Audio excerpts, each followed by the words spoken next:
کہ یہ اپنے بھائیوں کی غیبت کرے، ان کے اندر کسی قسم کا کوئی نقص نکالے، ان کے اندر برائیاں تلاش کرنے لگے، اور اس کے بعد میں ان کی برائیوں کو اوروں کے سامنے رکھ کر اپنے آپ کو بہتر ثابت کرنے کی کوشش کرے، تو اس نے اپنے دل کے اندر ایک نثر بت کو تیار کیا ہے، اور اس کی یہ رات اور دن عبادت کر رہا ہے۔ تو میں نے شروع ہی میں آپ کے سامنے ایک بات رکھی، وہ بات یہ تھی کہ کردار سے ہر ایک انسان کی شناخت ہوتی ہے، کردار کے بغیر زبان کے دعووں سے کسی کی شناخت نہیں ہوگی۔ اب آپ دعوے کر لے کہ ہم توحید پرست ہیں، ہم فلانی جماعت سے ہمارا تعلق ہے، اب اس کے لیے سورہ نساء کی، سورہ آل عمران کی آیات بھی پیش کر دے کہ اللہ تعالیٰ شرک کے علاوہ ہر گناہ کو معاف کرنے والا ہے، یہ شرک ہے، اس شرک کو آپ نے نہیں سمجھا، آپ نے اس شرک کو سمجھنے کی کوشش ہرگز نہیں کی ہے، تو آپ کی کم علمی، آپ کی لا علمی کی وجہ، یہ آپ کی لا علمی ہے، آپ نے اسے شرک نہیں سمجھا، مت سمجھیے۔ خبر پرست ہیں، بت پرست ہیں، وہ بت پرستی اور خبر پرستی کو یہ شرک نہیں سمجھتے، یہ ان کی کم علمی، لا علمی ہے، اس کی وجہ سے یہ دعوے کر لے کہ ہم اہل سنت ہیں، ہم جنت میں چلے جائیں گے، یا ہم اہل تشیع ہیں، ہم جنت میں جائیں گے، ہم یعنی اللہ کے نبی صلی اللہ علیہ وسلم کی آل سے ہم بے انتہا محبت کرنے والے ہیں۔ یہ صرف دعوے ہیں، ان دعووں کا اللہ کے یہاں پر کوئی مقام نہیں ہے، تو ان چیزوں کو، ان حقائق کا جاننا ہر ایک مسلمان کے لیے بے انتہا ضروری ہے۔ یہ سورہ نوح سے میں نے ایک آیت آپ کے سامنے پیش کی ہے۔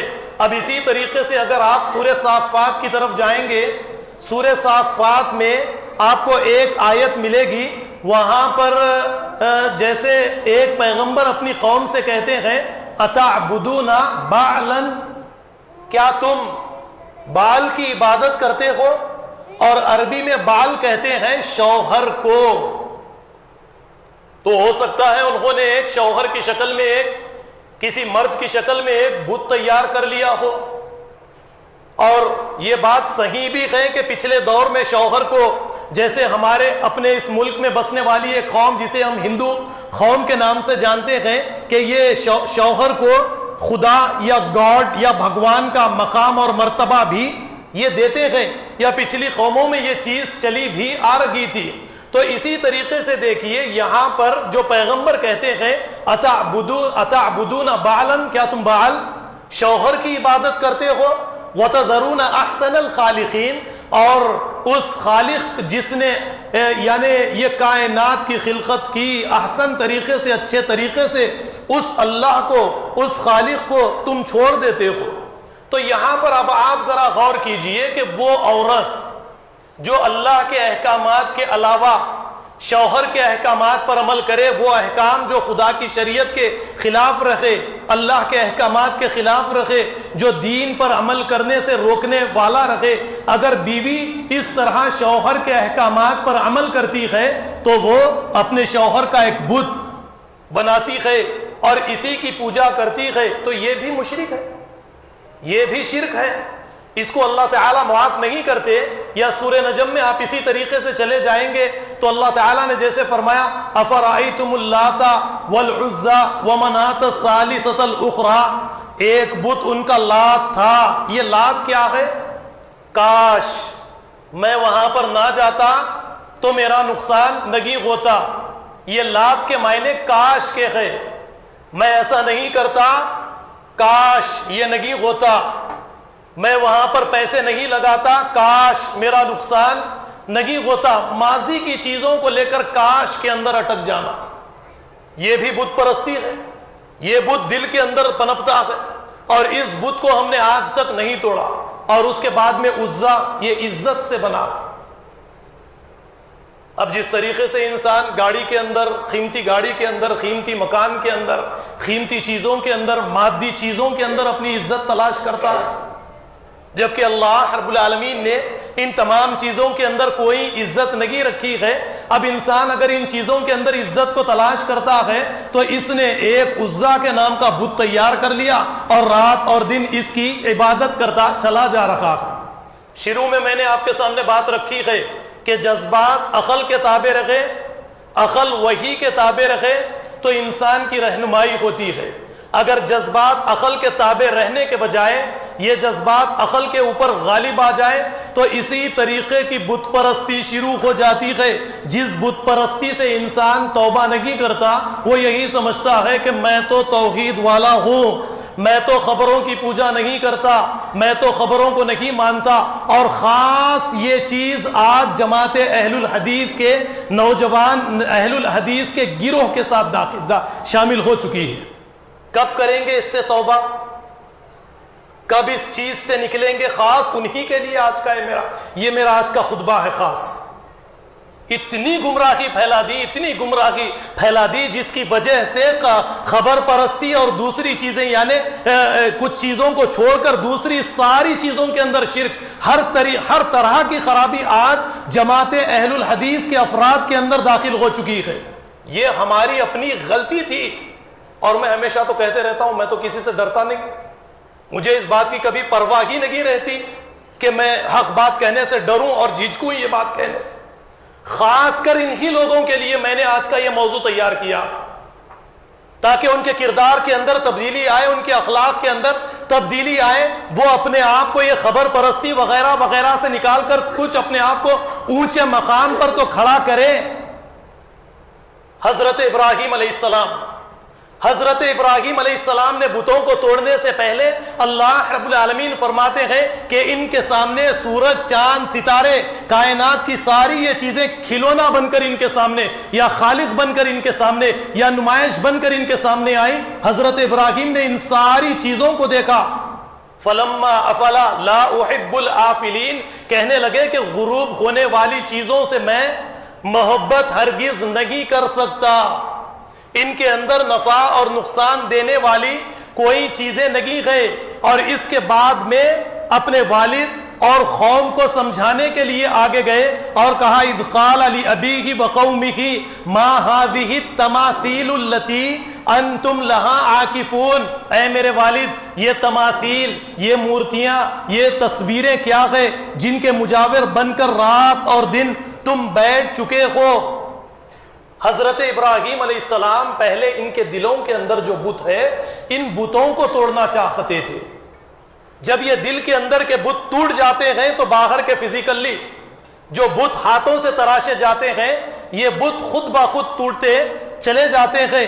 حضرت ابراہیم علیہ السلام پہلے ان بتوں کو توڑنا چاہتے تھے، جب ان کی قوم نے اور والد نے انکار کیا ان بتوں کو توڑنے سے تو اس کے بعد میں حضرت ابراہیم علیہ السلام نے ایک پلان تیار کیا کہ قوم کو یہ سمجھایا جائے کہ یہ بت پرستی یہ ٹھیک نہیں ہے، یہ غلامی انسانیت کی ترقی میں ایک بڑی دیوار بن کر کھڑی ہو جاتی ہے۔ اللہ حضرت ابراہیم علیہ السلام نے وہ جو آیتیں ملتی ہے وَتَاللَّهِ لَأَكِيدَنَّ أَصْنَامَكُمْ بَعْدَ أَن تُوَلُّوا مُدْبِرِينَ فَجَعَلَهُمْ جُذَاذًا إِلَّا كَبِيرًا لَهُمْ لَعَلَّهُمْ إِلَيْهِ يَرْجِعُونَ۔ حضرت ابراہیم نے سارے بتوں کو توڑ دیا، ایک بت کے یعنی بڑے بت کے واقعہ میں آپ کے سامنے بار بار پیش کرتا ہوں۔ اب اسی طریقے کے اب کئی بت آپ اپنی طرف سے بنا لیجئے، وہاں پر لات، منات، عزا، یعوق، نصر وغیرہ وغیرہ ہوں گے، یا خانہ کعبہ کے اندر 360 ہوں گے۔ ہماری سوسائٹی میں کتنے ہیں میں نہیں جانتا، ہر فیملی کے کتنے بت ہیں میں نہیں جانتا، پھر سوسائٹی کے بعد ہمارے شہر کے، ہمارے اپنے ملک کے کتنے بت ہیں یہ بھی میں نہیں جانتا۔ اب ان بتوں کو توڑنے کے لیے آپ کے پاس کیا اسٹریٹجی ہے؟ آپ جب تک اپنے دل کے اندر کے بتوں کو نہیں توڑیں گے اور اپنے آپ کو صاف نہیں کریں گے یہ بت پرستی سے، آپ ابراہیم نہیں بن سکتے۔ آپ کو ابراہیم بننا پڑے گا۔ آپ کو پہلے خود اپنے دل کے اندر کے بتوں کو توڑنا پڑے گا، پھر اس کے بعد اپنے خاندان کے اپنے خاندان کے اندر جو بت خاندانوں نے جو تیار کیے ہیں ان بتوں کو توڑنا پڑے گا۔ تو جب تک یہ بت ہم توڑیں گے نہیں، ہمیں اللہ تعالیٰ ہدایت کا راستہ بھی نہیں دکھائیں گے۔ تو کون ابراہیم بنے گا؟ کون آگے آئے گا؟ بت پرستی آج بھی باقی ہے ہمارے ہندوستان میں، کئی ایسی مندریں ہیں. آپ اپنے دلوں کو، آپ اپنے دل کے اندر جو بت ہے ان بتوں کو توڑ لیجئے، وہ ہمارے بھائی خود اپنے ہاتھوں سے اپنی مندروں کے بتوں کو توڑ لیں گے. یہ جو خبر پرستی کرتے ہوئے آپ کو نظر آتے ہیں، بتوں کے سامنے نظر و نیاز کرتے ہوئے آپ کو نظر آتے ہیں، ہمارے کلمہ پڑھنے والے بھائی قبروں کے سامنے نظر و نیاز کرتے ہوئے نظر آتے ہیں، پہلے آپ اپنے بتوں کو توڑیے. آپ اخلاق کردار کا مذاکرہ لوگوں کے سامنے سوسائٹی کے بیچ میں کیجئے کہ میں اب ابراہیم بن چکا ہوں. میری اس سے مراد یہ نہیں کہ آپ حقیقی ابراہیم بن چکے ہیں، ابراہیم کی صفات آپ نے اپنے اندر داخل کی ہے. لوگ جانتے نہیں، غلط سلط معنی یہ وہ نکال لیتے ہیں اور اس کے بعد میں اس کے اوپر نکتہ چینی کرنے کی کوشش کرتے ہیں کہ ابراہیم کہہ دیا کہ ہم ابراہیم بنے. ایسی بات نہیں کی. ابراہیم کی صفات اپنے اندر پیدا کیجئے، یہ بننے کی کوشش تو کیجئے. ہماری اپنی بستی میں ایسے کئی بت ہیں، کوئی تو ابراہیم بن کے آگے آئے، کوئی تو کلہاڑی اپنے کاندھے پر لے کر نکلے ان بتوں کو توڑنے کے لیے. کوئی نہیں نکلے گا. سب اسی وہم گمان زن ان یتبعون الا الظن، جیسے اللہ تعالیٰ کہتا ہے یہ صرف اور صرف گمان زن خیالات کے پیچھے چلتے ہیں کہ میری نماز قبول ہو گئی، میرا روزہ قبول ہو گیا. یہ بھی ایک بت ہے. یہ نماز، روزہ، یہ ساری چیزوں کا آپ نے ایک بت تیار کر لیا ہے جس کے کوئی ریزلٹس نہیں. عبادت کی عبادت، یہ بھی ایک بت ہے. خیالات ایک بت ہے، یہ بھی آپ نے بت بنا کر نماز پڑھ لی، قبول ہو گئی.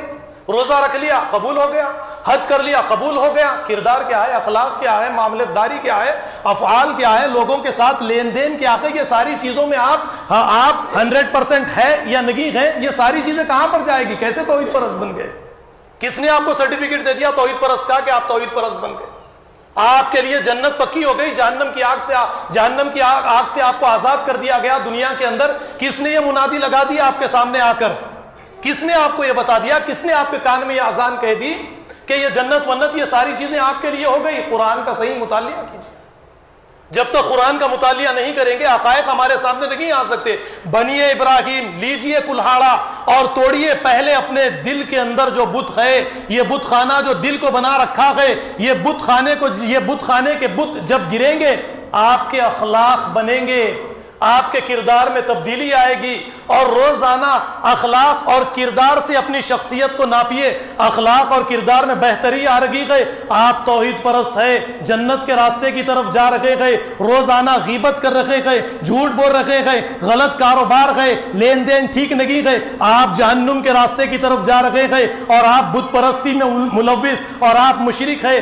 آپ کی نمازیں کل قیامت کے دن ایک غبارہ بنا کر اللہ رب العالمین آپ کی نگاہوں کے سامنے اڑا دیں گے، ضائع کر دیں گے. آپ کی ساری عبادت ختم ہو جائے گی. یہی حقیقت میں شرک ہے اور یہ ساری چیزوں کا انکار کی حقیقت میں توحید ہے. ماننا پڑے گا، نہ مانے آپ کی مرضی ہے. مانیں گے دنیا میں کامیابی ملے گی. اور جو انسان کو اپنی شخصیت کو ناپنا، کس طریقے سے اسے اپنے اعمال کو پہچاننا توحید والا ہے، اعمال قبول ہو رہے ہیں، اسے پہچاننا اس کے لیے کوئی مشکل نہیں کہ اخلاق و کردار کو سامنے رکھ کر پہچان لے. وقت زیادہ ہو جائے گا، اسی لیے میں اپنی باتوں کو یہیں پر ختم کرتے ہوئے اللہ رب العالمین سے ایک اعلان یہ ہے. جیسا کہ آپ جانتے ہیں کہ معہد علوم الحدیث جو جلپلی میں ایک مدرسہ واقع ہے جس کے اندر حفاظ اور علماء کو تیار کیا جاتا ہے. کئی سو بچے اس کے اندر فری تعلیم حاصل کرتے ہیں. قیام، طعام، ساری سہولتیں وہاں پر موجود ہیں. اور یہ مدرسے کے اخراجات کا بڑا مسئلہ ہمیشہ چلتا ہے کیونکہ زیادہ آمدنی اس مدرسے کو نہیں ہے. اسی لیے میری آپ لوگوں سے یہ گزارش رہے گی کہ رضوان یا کوئی اور دروازے کے قریب کھڑے رہیں گے، جاتے وقت میں دل کھول کر اس مدرسے کے لیے تعاون کیجیے. وآخر الدعوانا ان الحمد للہ رب العالمین.